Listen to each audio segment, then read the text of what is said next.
ఓం మహాగణాధిపతయే నమః. ఓం గురుభ్యో నమః. ఓం శ్రీమాత్రే నమః. మనం ఈరోజు అందరినీ పట్టి పీడిస్తున్నటువంటి అంశం ఏమిటి అంటే అప్పులు, రుణము, రోగము, శత్రుత్వాలు. ఈ మూడిటి నుంచే మనిషి విముక్తిని కోరుకుంటాడు. ఇప్పుడు కూడా అబ్బా రుణాలు ఉండకూడదండి, నా రుణాలు తీరిపోవాలనుకుంటూ ఉంటాడు. అది కుటుంబ సభ్యులతో కలిసినటువంటి రుణం కావచ్చు, లేదా మనం అప్పులు చేస్తూ ఉంటాం. ఒక హోమ్ లోనో, లేదా బిజినెస్ లోనో, హ్యాండ్ లోనో. ఇటువంటివి క్లియర్ అవ్వాలంటే హోరా జ్ఞానం బాగా తెలియాలి. అదేవిధంగా మీ లగ్నం నుంచి, లేదా లగ్నం నుంచి తెలియదండి మాకు లగ్నం తెలియదు అనుకునేటువంటి వరకు రాశి నుంచి పంచమాధిపతి ఎవరు, పంచమ స్థానాన్ని ఏ గ్రహం ఉంది, దాన్ని బట్టి మీరు ఏ హోరల్లో మీరు నేను చెప్పినటువంటివి చేసినట్లయితే మీ యొక్క లగ్నానికి తొందరగా మీరు రుణం విముక్తి నుంచి, రోగ విముక్తి నుంచి, శత్రు విముక్తి నుంచి బయటపడతారు అనేటువంటి విషయాలు. అయితే దాని పారామీటర్స్ ఏమిటి అంటే దానికి ఉండే కండిషన్స్ ఏమిటి, అదేవిధంగా ఎటువంటివి జాగ్రత్తలు తీసుకోవాలి అనేటువంటి విషయాల్ని చెప్తుంది నేనైనప్పటికీ కూడా చెప్పిస్తుంది సాక్షాత్ లలిత అమ్మవారిగా భావిస్తూ ఒక్కొక్క లగ్నం గురించి మనం ఇప్పుడు తెలుసుకుందాం. కుంభలగ్నము, కుంభరాశి. కుంభం వారికి కనుక చూసుకున్నట్లయితే మీకు పంచమ స్థానం అనేటువంటిది మిథునం అవుతుంది. సర్వసాధారణంగా కుంభం వారికి ఏంటంటే వీళ్ళకి పూర్వజన్మ కర్మస్థానం అనేటువంటిది కాస్త గురువులతోని, తల్లితో ఎక్కువగా లింకప్ అయి ఉంటుంది. కాబట్టి కొంచెం మదర్తోని ఎమోషన్గాను ఏదైనా కొన్ని విషయాలు ఎమోషనల్గా మీరు ఇబ్బంది పడడం వల్ల కలిగేటువంటివి ఎక్కువగా జరుగుతూ ఉంటాయి. కాబట్టి ఎమోషన్ కంట్రోల్ ఎక్కువగా మీరు చేసుకుంటూ ఉండాలి. అయితే కుంభం వారి కాస్త సీక్రెసీ బాగా మెయింటైన్ చేయగలుగుతారు. ఏదైనా రహస్యంగా ఉంచాలంటే వీళ్ళ తర్వాతే. అయితే ఎవరికో ఇంకా కుంభరాశిలో ఉండే గ్రహం వక్రిస్తే చెప్పలేము. వక్రిస్తే ఏమవుతుందంటే సీక్రెట్ రివీల్ అయిపోతుంది అనమాట అక్కడ. అది అలాగే మరొక విషయం ఏంటంటే ఇక్కడ కుంభం వారికి అంటే మీకు రుణరోగ శత్రు సంబంధించినవి బాగా తగ్గాలి అనుకుంటే మాత్రం మీరు చేయవలసింది ఎక్కువగా విష్ణు సహస్రనామాలు ఎక్కువగా చేస్తూ ఉండాలి. ఎంత విష్ణు సహస్రనామాల యొక్క శ్రవణము, పఠనము చేస్తారో మీకు అంత చక్కటి ఫలితాలు వస్తాయి.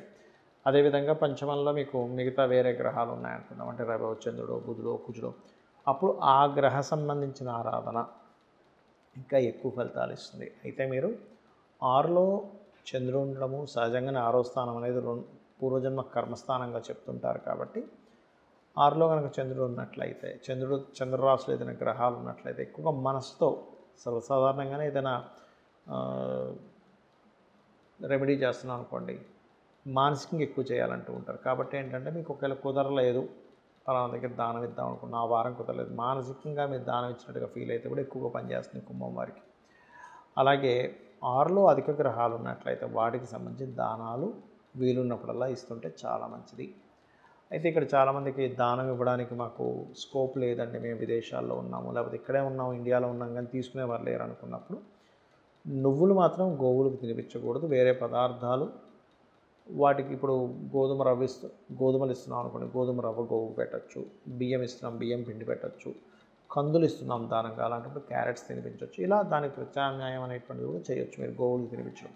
కానీ నువ్వుల ప్రదేశంలో మాత్రం నువ్వులు తినిపించకూడదు. అది ఏదైనా ప్రెగ్నెన్సీతో ఉన్నట్లయితే ఇబ్బంది అవుతుంది. కాబట్టి నువ్వుల ప్రదేశంలో బెల్లము తినిపించవచ్చు, గుర్తుపెట్టుకోండి. అయితే మీరు బుధహోరల్లో తీసుకునే నిర్ణయాలు, బుధుడు కనుక బాగుంటే మీ పంచమాధిపతి, అదేవిధంగా బుధహోరల్లో మీరు ఏదైనా ఒక ప్లానింగ్ వేయడం ద్వారా చక్కగా మీకు ఆ ప్లానింగ్ ఇంప్లిమెంట్ అవ్వడం ద్వారా చక్కగా కలిసి రావడము.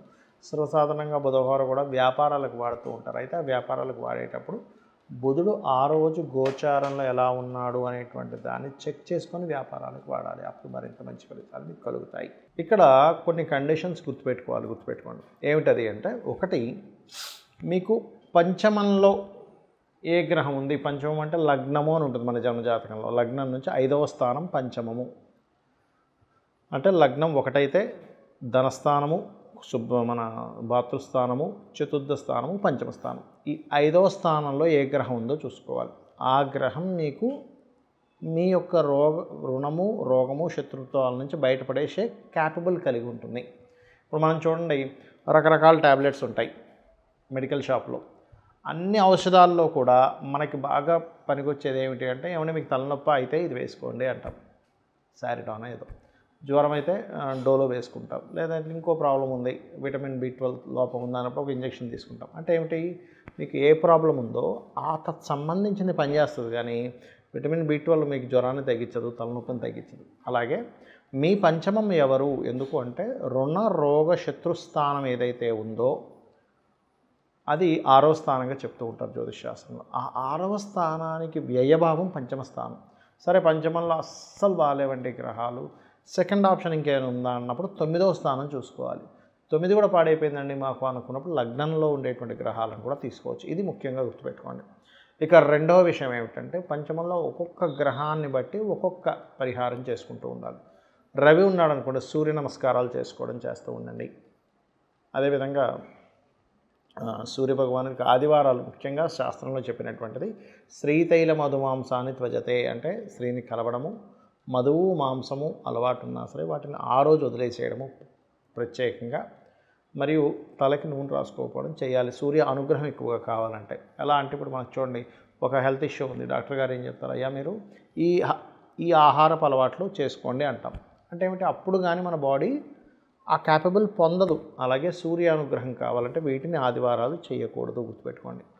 ఇక చంద్ర అనుగ్రహం, చంద్రుడు పంచమంలో ఉన్నాడు లేకపోతే భాగ్యంలో ఉన్నాడు, లగ్నంలో ఉన్నాడు అనుకుందాం. అప్పుడు చంద్రానుగ్రహం కలగాలంటే చంద్రగ్రహానికి దీపారాధన చేయడము, బియ్యము దానంగా ఇవ్వడము.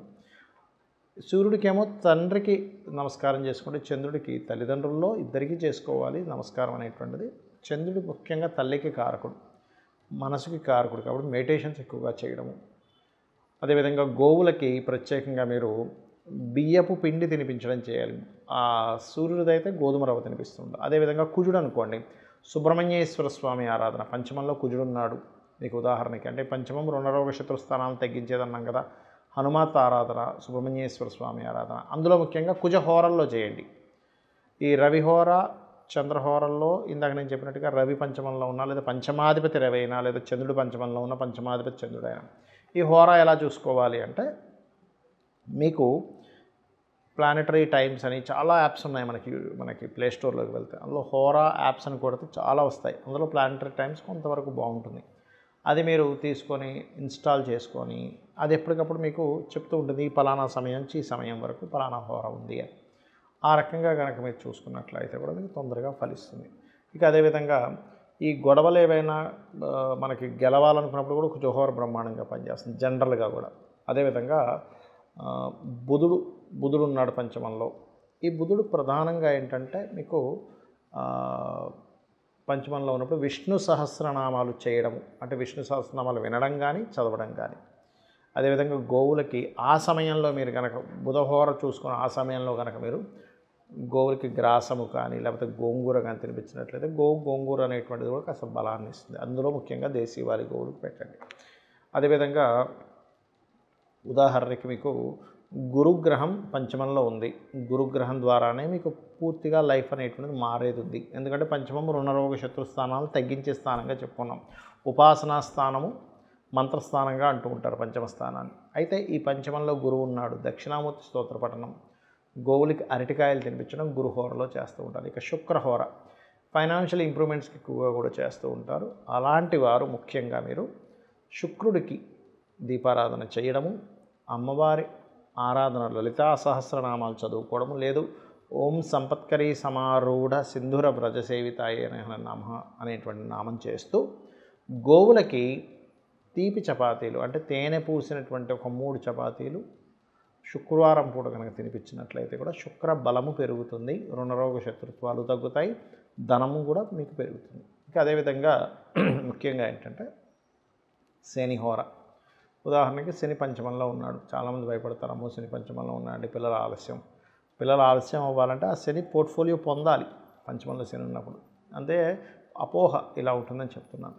అలాంటప్పుడు మీరు ఏం చేయాలంటే శనిహోరల్లోనే గోవులకు బెల్లం తినిపించడము, నువ్వులు దానంగా ఇవ్వడము, నవగ్రహాలు శని భగవానుడి దగ్గర దీపారాధన చేయడం, ఇవి ఎక్కువగా చేస్తూ ఉండండి. ఇక రాహుకేతువులు ఉంటారు కానీ దీనికి హోరా ఉండదు, కానీ రాహు కానీ కేతు కానీ పంచమంలో ఉన్నప్పుడు రాహు పంచమంలో ఉంటే శనిహోరలో చేసుకోవచ్చు, కేతు పంచమంలో ఉంటే కుజహోరలో కానీ, లేదా రాహు పంచమంలో ఉన్న రాహుకాలంలో మీరు రెమెడీ చేసుకోవచ్చు. కేతు పంచమంలో ఉంటే గుళిక కాలంలో చేయొచ్చు. అయితే ఇది ఎక్కువగా రాహుకాలం గుళిక కాలం అనేటువంటిది విదేశాల్లో ఎక్కువగా పాటిస్తూ ఉంటారు, గుర్తుపెట్టుకోండి. ఇక అదేవిధంగా మరొక విషయం ఏంటంటే గణపతిని ఆరాధించడం. కేతుగ్రహం సరిగ్గా లేదు అంటే మీకు కేతు పంచమంలో ఉన్నాడు, కొంచెం సహజంగా కేతు పంచమంలో ఉన్నప్పుడు కొంచెం ఆలోచనాపరంగా, కొంచెం సంతానపరంగా కొంత స్ట్రెస్ ఉంటూ ఉంటుంది. గణపతి ఆరాధన ద్వారా పోతుంది. రాహు పంచమంలో ఉన్నాడు, ఎక్కువ భయాలు ఉంటుంటాయి. అమ్మో ఏమవుతుంది ఏమిటో అనేటువంటిది చిన్న తెలియని ఒక భయాలు మనల్ని వెంటాడుతూ ఉంటాయి. అటువంటప్పుడు దుర్గా ఆరాధన, ఓం దుమ్ దుర్గాయ నమః అనే నామస్మరణ చేయడం అన్ని విధాలా ఉత్తమం. అయితే ఇప్పుడు నేను చెప్పినటువంటిది ఏదైనా కానీ రెగ్యులర్గా చేయండి. ఒకరోజు చేసిన 4 రోజులు మానేస్తే దీని ఫలితం ఉండదు. హోరా యాప్లోకి వెళ్ళినట్లయితే హోరా ఎప్పుడు ఏ హోరా నడుస్తుందని చూపిస్తుంది. దాని పరంగా మీరు చేసుకున్నట్లయితే మీరు ఖచ్చితంగా మీ లైఫ్లో చేంజ్ అనేటువంటిది చూస్తారు. మీరు బాగుండాలని, అమ్మవారి అనుగ్రహం మీకు పరిపూర్ణంగా ఉండాలని మరోసారి మనస్ఫూర్తిగా కోరుకుంటూ శ్రీమాత్రే నమః.